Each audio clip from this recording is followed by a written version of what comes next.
Avec vous, Guy Birenbaum, pour l'autre info qui est en Moselle ce matin. Oui, c'est le Républicain Lorrain qui me conduit à Tenteling au Café Lower, café qui était ouvert dimanche de 10h à 22h. C'est que le Café Lower ouvre une fois tous les 3 ans, et ben c'était dimanche. Et pourquoi alors? Parce que cette journée permet aux propriétaires de garder leur licence 4, l'autorisation de vendre des boissons alcoolisées et des liqueurs. Dimanche dernier, le bistrot était donc plein, rempli par des amis, des curieux de la famille.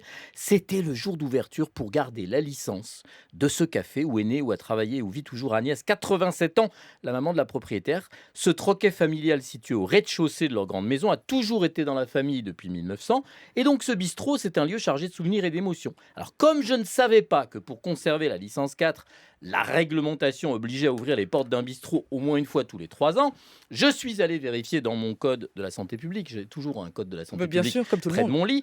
L'article L 3333.1 explique qu'un débit de boisson de deuxième, de troisième et de quatrième catégorie qui a cessé d'exister depuis plus de 3 ans est considéré comme supprimé et ne peut plus être transmis. Sauf si le débit a été ouvert et donc a fonctionné, même temporairement, pendant ce délai. Mais il y a un très gros mais, Fabienne. Mhm. Le juge a estimé que l'ouverture du débit pendant une journée, constatée par huissier, ne peut pas être assimilée à une exploitation effective et constituer une interruption valable de la péremption.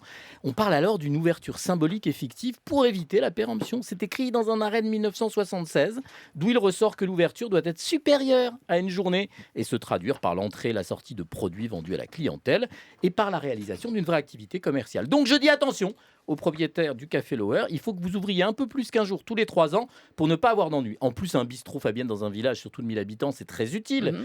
Comme l'écrit Jean-Marie Gouriot dans ses fameuses brèves de comptoir, si on n'est pas au bistrot pour dire des conneries, on va les dire où? Et en même temps, quand Gouriot écrivait ça en 1988, il n'y avait pas le web et les réseaux sociaux.